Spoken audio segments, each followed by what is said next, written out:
হায়রে, বাংলাদেশের উন্নতি সন্ধ্যা হলে মোমবাতি। 2026 সালে এসে যে 80-র দশকের দিন দেখতে হবে এটা কোনোদিন ভাবতে পারিনি। আজকের দিনে মমতাজ আপাকে খুব মনে পড়ছে। মমতাজ আপা একবার সংসদে দাঁড়িয়ে বলেছিলেন, এমন দিন আসবে মানুষ মাথায় করে বাড়িতে বাড়িতে কারেন্ট বিক্রি করবে। আহারে, আপারা যদি আজ ক্ষমতায় থাকতো তাহলে জাতিকে এই দিন দেখতে হতো না। আজ আপনাদের জানাবো কারেন্ট নিয়ে আমার বাস্তব কিছু অভিজ্ঞতার কথা। ভিডিওটা একটু বড় হতে পারে, তাই হাগামুতার কাজ শেষ করে ভিডিও দেখতে বসে পড়ুন। তো চলিয়ে শুরু করতে হ্যাঁ। কারেন্ট বনাম প্রতারক প্রেমিকা। বেদের মেয়ে জোৎস্না যেমন ইলিয়াস কাঞ্চনকে কথা দিয়েও 80 বলে আর ফিরে আসে নাই, আমাদের দেশের কারেন্টও এখন ঠিক তেমন হয়ে গেছে। আসে না রে ভাই, আসে না। বর্তমানে কারেন্টের যে ক্যারেক্টার তা আমাদের পাড়ার ওইসব প্রতারক প্রেমিক প্রেমিকাদের সাথে হুবহু মিলে যায়। তারা যেমন কসম কেটে বলে, জান সারা জীবন তোমার পাশে থাকবো, মরণেও তোমায় ছাড়বো না, তারপর একদিন হুট করে ব্লক মেরে অন্য কারোর সাথে পালায় যায়। আমাদের কারেন্টও ঠিক তেমন, সারা জীবন থাকবে বলে যখন তখন চলে যায়। যারা আমাদের কথা দিয়েছিল যে ঘরে ঘরে নিরবিচ্ছিন্ন বিদ্যুৎ পৌঁছে দিবে, তারা এখন কোন চিপায় পলাইছে আমি জানি না। মনে হয় লজ্জা পাইছে। একটা সময় কারেন্ট গেলে 10-15 মিনিট পরেই চলে আসতো, তারপর দেখা গেল একবার কারেন্ট গেলে 1 ঘন্টা পর চলে আসতো। আর এখন এমন একটা অবস্থা দাঁড়িয়েছে যে 1 ঘন্টা কারেন্ট থাকলে 3 ঘন্টা থাকে না। হয়তো আর বছর 2 পর দেখা যাবে রবিবার কারেন্ট থাকলে সোমবার থাকবে না, আবার মঙ্গলবার কারেন্ট থাকলে বুধবার থাকবে না। আমাদের পরবর্তী প্রজন্মে যারা আসবে তারা 1 বছর কারেন্ট পেলে আরেক বছর কারেন্ট পাবে না। এইভাবে আস্তে আস্তে কালের বিবর্তনে কারেন্ট বিলুপ্ত হয়ে যাবে। জাদুঘরে রাখা হবে ফ্রিজ, টেলিভিশন, এসি। শিক্ষকরা ছোট বাচ্চাদের নিয়ে গিয়ে দেখাবে, দেখো বাছাধন, এটা হলো ফ্রিজ। প্রাচীনকালে এটা কারেন্টে চলতো, এর ভেতরে খাবার রাখলে সতেজ থাকতো। এই যে দেখো টেলিভিশন, এটাতে মানুষ নাটক সিনেমা দেখতো। আর এই যে দানবীয় যন্ত্রটা দেখছো, এটার নাম এসি। মানুষ এটা দিয়ে ঘর ঠান্ডা রাখতো। আর বাচ্চারা হা করে তাকিয়ে ভাববে, বাবারে বাবা, মানুষ আগে কত সুখে ছিল। গোলাম হোসেন কি পাগল? আপনারা হয়তো ভাবছেন গোলাম হোসেন নির্ঘাত পাগল হয়ে গেছে, কি সব চুলমার্কা কথা বলছে। হরে ভাই, আমি পাগলই হয়ে গেছি। একে তো এই তীব্র গরমের দোচনে বাঁচি না, তার উপর কারেন্ট থাকে না। খাইতে বসলে কারেন্ট নাই, হাঁটতে বসলে কারেন্ট নাই, শুইতে গেলে কারেন্ট নাই। কারেন্ট যে কখন আসে আর কখন যায় সেটা বোঝার ক্ষমতা স্বয়ং থমাস আলভা এডিসনেরও হতো কিনা সন্দেহ আছে। আমার জীবনের দুঃখের কথা কি আর বলবো আপনাদের। পাশের বাসার সাদিয়ার গাছে কচি কচি ডাব ধরছে। ভাই, মন মানসিকতা পাল্টান, অন্য কিছু ভাবতে যাবেন না। সাদিয়াদের নারকেল গাছের কথা বুঝিয়েছি, সেই ডাব খাওয়ার লোভে পড়ে গাছে উঠলাম। যখনই ডাব পারতে যাব তখনই কারেন্ট চলে গেল। তীব্র গরমের জন্য সাদিয়ার বাবা চাচারা নারকেল গাছের নিচে বসে হাত পাখা দিয়ে বাতাস করতে করতে রাজনৈতিক আলাপ শুরু করলো। এই অবস্থায় আমি যদি গাছ থেকে নামি তাহলে সাদিয়ার বাপ চাচা মিলে আমাকে কুত্তা মারবে। তাই বাধ্য হয়ে নারকেল গাছে 2 ঘন্টা বান্দরের মতো ঝুলেছিলাম। ঝুমা বৌদি ও মেক্সি বিভ্রাট। শুধু ডাব গাছ না ভাই, এই কারেন্ট আমার চরিত্র নিয়েও টানাটানি শুরু করছে। সেদিন কারেন্ট নাই, চারদিকে ঘুটঘুটে অন্ধকার। ভাবলাম পাশের বাসা ঝুমা বৌদির সাথে ছাদে সিঁড়ি কোঠায় একটু লুকোচুরি খেলি। অন্ধকার মানেই তো রোমান্টিকতা, তাই না? কিন্তু আমার তো কুফা ভাগ্য। খেলা যখন মাঝপথে হুট করে কারেন্ট চলে আসলো। তড়ি ঘড়ি করে নিজের ঘরে ফিরে এসে লাইট জ্বালিয়ে আয়নার সামনে দাঁড়িয়ে আমি তো পাথর। একই, আমি নিজের লুঙ্গি রেখে ভুল করে বৌদির লাল রঙের মেক্সি পরে চলে আসছি। এখন ভাবেন বৌদির কি অবস্থা। বৌদি কি আমার লুঙ্গি পরে বসে আছে? এই যে ইজ্জত নিয়ে টানাটানি, এটার জন্য কি আমি দায়ী?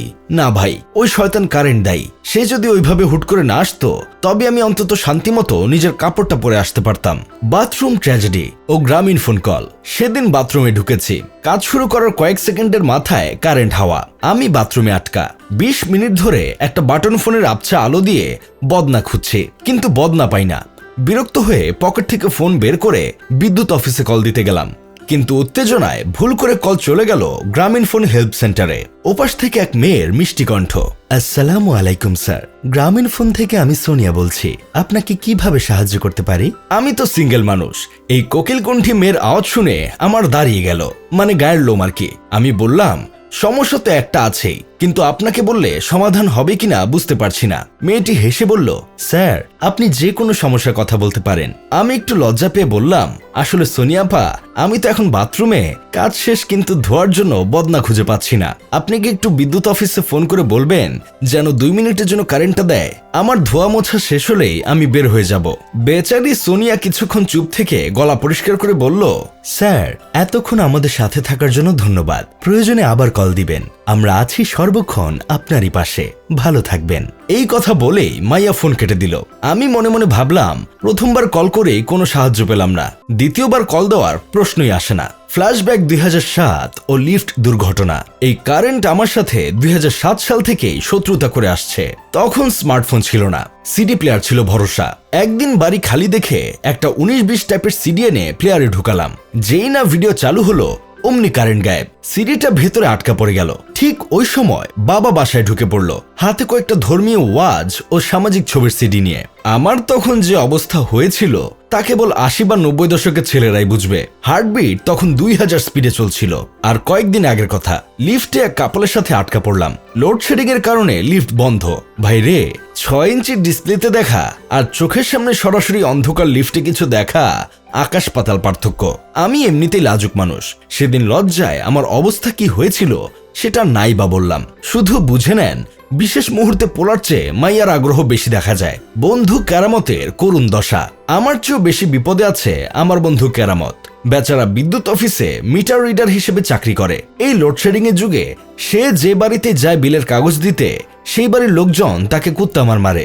গত সপ্তাহে এক বাড়িতে মিটার দেখতে গিয়ে সে নাকি এখন কানে কম শুনছে, কারণ ওই বাড়ির গৃহকর্ত্রী তার কানে একটা থাপ্পড় মেরে বলছে, কারেন্ট নাই, বিলের কাগজ নিতে আসছিস কোন সাহসে। শুধু তাই না, কারেন্টের খাম্বার সাথে বেঁধে রাখার ঘটনা ঘটছে কেরামতের সাথে। বেচারা চাকরি ছাড়তেও পারছে না, আবার শান্তিতে করতেও পারছে না। মানব জীবনে লোডশেডিং এর উপকারিতা। আমি গোলাম হোসেন কিন্তু পজিটিভ মানুষ।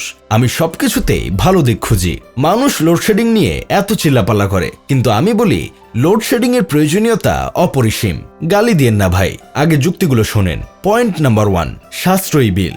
লোডশেডিং যত বেশি হবে, মাস শেষে বিল তত কম আসবে। হাজার হাজার টাকা বিল দেওয়ার চেয়ে দিনে 7-8 বার লোডশেডিং হওয়া ভালো, পকেট বেঁচে যাবে। নাম্বার 2, প্রাকৃতিক ডিটক্স। লোডশেডিং হলে গরমে শরীর ঘামবে, আর ঘামের সাথে শরীরে সব বিষাক্ত বর্জ্য বের হয়ে যাবে। আপনি অটোমেটিক সুস্থ হয়ে যাবেন, মনও থাকবে পবিত্র। নাম্বার 3, সংস্কারী পুরুষ। অনেক পুরুষ আছে যারা কাজ শেষে বাসায় না ফিরে এসি রুমে বসে আড্ডা দেয়, তাস খেলে, এমনকি লাল পানি সেবন করে। লোডশেডিং হলে এসি চলবে না, আড্ডাও জমবে না, সবাই সুরসুর করে বউয়ের কাছে বাসায় ফিরবে। নাম্বার 4, বিনা পয়সায় ব্যায়াম। হুটহাট লোডশেডিং হলে মানুষ লিফটে আটকা পড়ার ভয়ে সিঁড়ি ব্যবহার করবে। এতে যাদের শরীর চর্চা করার সময় হয় না তাদের ব্যায়াম হয়ে যাবে, হার্ট ভালো থাকবে। নাম্বার 5, অলসতা দূরীকরণ। আমার মতো অলস যারা আছে তারা কারেন্ট গেলে বুঝতে পারে সময়ের মূল্য। কারেন্ট আসার সাথে সাথে তারা সব কাজ দ্রুত সেরে নেয়। যাই হোক, শেষমেশ আমি গোলাম হোসেন একটা কাজের কথা কই। ছোটবেলায় আমরা সবাই রিনিউয়েবল আর নন রিনিউয়েবল রিসোর্স নিয়ে পড়ছিলাম। তখন যদি মনোযোগ দিয়ে পড়তাম আর সচেতন হতাম, তবে আজকে এই এনার্জি ক্রাইসিস হতো না। এক দেশ অন্য দেশের সাথে জড়িয়ে পড়লে তখন পুরো বিশ্বকে ভোগান্তিতে পড়তে হয়। এছাড়া আমরা যেভাবে বিদ্যুৎ অপচয় করি, রুমে কেউ নেই অথচ ফ্যান লাইট চলছে। বিয়ে বাড়িতে লাখ লাখ টাকার আলোকসজ্জা ছাড়া আমাদের উৎসব হয় না।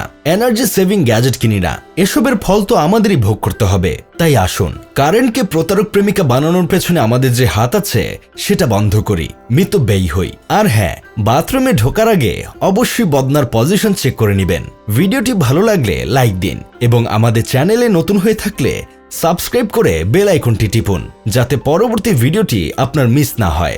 আজ আসি ভাই, আবার দেখা হবে অন্য কোনো ট্র্যাজেডি নিয়ে। ততক্ষণ পর্যন্ত লোডশেডিং এনজয় করুন। আর লোডশেডিং নিয়ে আপনার কোনো মজার অভিজ্ঞতা থাকলে আমাদের কমেন্টে জানাতে ভুলবেন না। খোদা হাফেজ।